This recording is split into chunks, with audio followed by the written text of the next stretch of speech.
I believe we can do that. Open our mind, open our heart. Reminds me of a quote I read this morning by my boyfriend Rumi. He's a little bit older than I am, but that takes a bit, but he is a little older than I am. And he said, "The heart knows the way. Run in that direction." Why would we say the heart knows the way? Because the heart, as Colleen and Paul, you emanated the love that you feel and the love that we feel. You emanated it, and that's what the heart holds. And when we open our heart, we can feel that love that is the impulsion of the universe. The universe, God is love, and that wants to run through us, move through us all the time. But as Rumi said, we don't go seeking love, searching for love. We go searching for the walls and the barriers we've built against it. Because when life gets hard, we can build up protective shields, but when we build up those shields, we're shutting out the love and goodness that wants to express through us. You know, interesting, beautiful kindness. Doesn't that just feel good to say that? But it's more than a feeling. It's an action, it's an activity. I looked up last night, what is the kindest religion? And it's so interesting, one mind, Sage, you and I, because Buddhism is the kindest religion. It's definitely not the largest, but it's the kindest religion because its main virtue is loving kindness. And the Buddhist practitioners, as our practitioners, the Buddhist practitioners, they spread love, first and foremost to themselves, because they know you cannot give what you do not have. So they find the love, the kindness, the goodness in themselves, and then they give it to the people close to them, their family, their friends, their people they work with, the people they spend the most time with. And then the people they don't know, whether they're distant people or enemies, they spread that kindness. But then they spread it out to the whole world because they know that we're all connected. And what you give, you're not just giving to someone else, you're giving to yourself, whether it's the big kindness or not. You're spreading it out and they share that.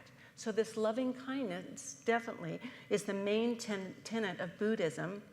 And as you mentioned, Thich Nhat Hanh, he just walked that, talked that. The Dalai Lama, he says, my true religion is kindness. And that's enough. If we would all just learn to be a little bit kinder. Can you imagine if right now we all decided, I'm going to be a kinder version of myself? Just say that. I'm going to be a kinder version of myself and mean it. Because if we chose to do that, Tammy, you are so right. These are crazy times. We feel like we're more divided than ever, but I don't think we really are. It's just, it's close. Everything's closer because so much technology and all this stuff. But we can be kinder and more understanding. It doesn't mean we have to love or like everything at all. It doesn't mean we have to say yes to everything. Because no is not a four-letter word. By any means. It's putting up boundaries, and we don't have to be, but just be kinder about all of this. The world would be a different place. In Buddhism, they have a female figure called Kuan Yin. And it always touches my heart when I read what her purpose is, what she holds. She holds a vase that's turned upside down with the intention of sprinkling the dew of compassion on everyone and everything. Not just people who believe like she does or thinks like she does or has the same religion or whatever. She pours the dews of compassion on everyone and everything. That would be, for me, the true definition of beautiful kindness. Kindness is twice blessed.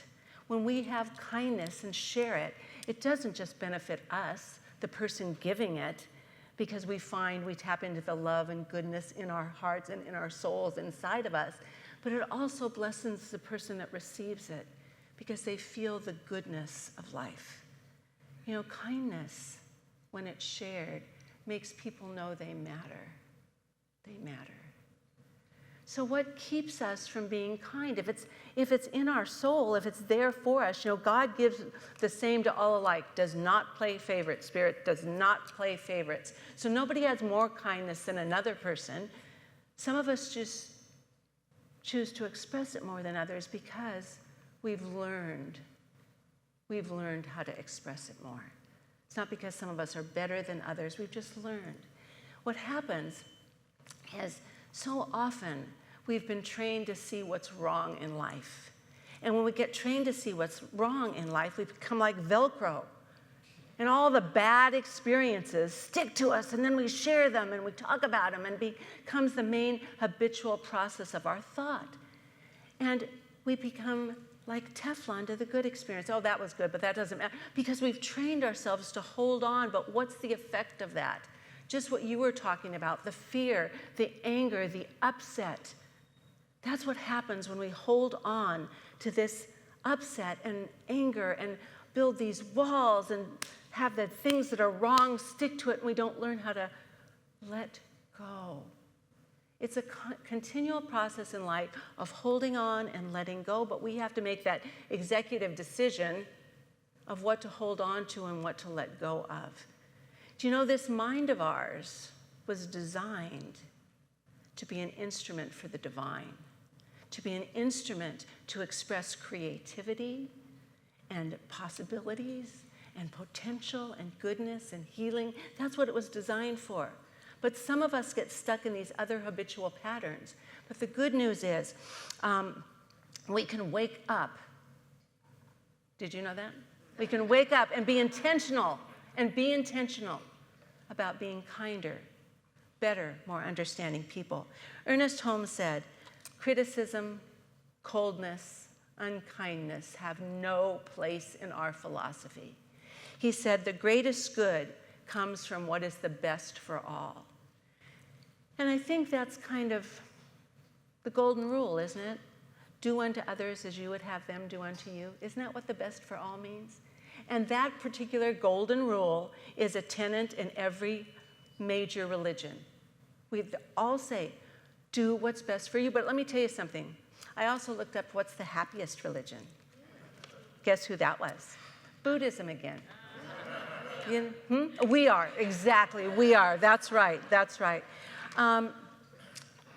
But if we're going to truly practice this beautiful kindness, I think Reverend Sage, you talked about this with Thich Nhat Hanh, and I looked him up because he has a big place of peace that he practices, and walking slowly and intentionally is what he does to bring us into that place that we can transform ourselves personally first. It's inner transformation that happens first. Ernest Holmes, what did he say? Change your thinking, change your life. We've got to start inside out, change what's here first. So we've got to start readjusting ourselves that we can be looking for kind things, looking for the good things, change our vision, our vantage point of where we see ourselves and the world.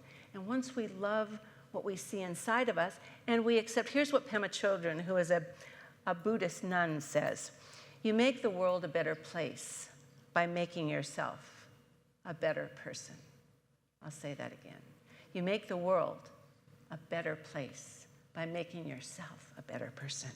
And that means you have to accept yourself, your flaws, your vulnerabilities, your mistakes, all of that, and your talents and your qualities. Accept all of that, because that's what makes us human. Now, when I was talking about the golden rule, I just want to read to you a few. These were words that weren't just said now, but they're said a long time ago. Jesus said, do unto others as you would have them do unto you. And he also said, when you do it to the least, you do it to me. Do you remember Indra's net? We've shown it many times up here, and it's also a Buddhist web of life. It's a metaphor for life, and there's all these webs that join together and are connected, and in the middle of each of the connections, there's a jewel, a multifaceted jewel that reflects all of the other jewels. And that's what this means. Do it to the least and you do it to me. We can't just do an action that just affects one thing. It ripples out into the world. When Tammy was talking about doing her Reiki, and you could do it from anywhere and anything, and we could do it for the whole world, it's because our energy travels. It moves. It's not just right here. And Jesus said, I am not just me. I am also you and you and you. I am everyone who suffers, everyone who is lonely, afraid, sick, hungry, in prison, etc. And I'm also everyone who's loving and happy and kind and joyful. I have it all in me. Meister Eckhart said, what happens to another, whether it be joy or sorrow, happens to me. If we can realize that, if we can enter into that understanding that we are so much more than just one isolated individual, the trance of separateness that we've gotten into is not the truth of life. We need a greater vision, a greater understanding what the world is all about. We're in this together. All of us, we're in this together, and we got to be working on it together. If we really want a kinder world, it's going to take all of us to do that, every one of us. Now that means, and that we have to enter into life mindfully and be in the present moment, because the present moment is where we find kindness and goodness and peace and understanding and love. We have to be right here and be present to what is. And we'll find that every time we want to judge or criticize or get defensive or whatever, there's so much else going on. There's always more than we see. And if we get in the present moment, we can expand our vision. And the other thing, if we want to keep in this place of kindness, to be in the present moment and constantly practice forgiveness, which is not just a gift to ourselves, but is a gift to everyone. I took some of the people on the wall, and you can see up there is Mahatma Gandhi. He's at the top in the middle. And after Gandhi took a bullet shot and was assassinated, as he was in the process of dying, he said, "Hey Ram, hey Ram, hey Ram," which means, Hey Ram means Lord Ram, who respected everyone and had no hatred towards anyone. Even as he was being killed, he could say this. He could say he didn't have the hatred. He didn't want that in his heart. Nelson Mandela, who is also on our wall, he was imprisoned for 27 years wrongfully. Yet when he got out of prison, he became the first president of South Africa. And when he was walking out the door of prison, he said, "As I walked out the door toward the gate that would lead to my freedom, I knew if I didn't leave my bitterness and hatred behind, I'd still be in prison. I'd still be in prison." Forgiveness is not just for someone else, it's for us too. We have to practice that. And Maya Angelou, who's also on our wall in the center on the right, she's a beautiful poet, dancer, singer, writer. She's an amazing woman and had many, many hardships and problems. And she said, "Forgiveness is the greatest gift you can give yourself. It's not for the other person only, it's for you." And of course, Jesus said, as he was nailed to the cross, "Forgive them, Father, for they know not what they do."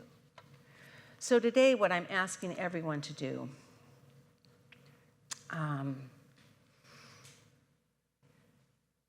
is to help make this world a kinder and better place. All of us. Let's create a world where everyone can belong. It's about seeing yourself and other people, remembering the interconnectedness of life. We're not on this journey alone, that we're in it together.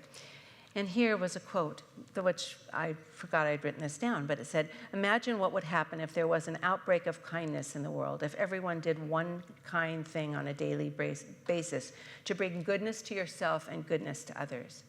You know, kindness doesn't mean these great heroic acts, which are wonderful and we often see and have movies about, and they're wonderful to watch, but it's also the small acts we do every day. A smile, just a simple smile. That's what Mother Teresa said. A smile is the beginning of love. It's a smile. It's a hug. It's a helping hand that reaches out. We can all do that. So today, what I really request from myself is to be the best, kindest version of myself as I request that of you. And to remember the Dalai Lama. My religion is kindness. Let's live that way. Let's be that person. Let's create that together so we can make joy. If you've ever seen the Dalai Lama hurt him. He's giggling all the time because he is joy and happiness incarnate. Because when you spread kindness, what happens? It comes back to you 100-fold. So I see that for each and every one of us. I thank you for being part of the good that's unfolding right here, right now, and always. God bless you, and so it is. Thank you, thank you, thank you.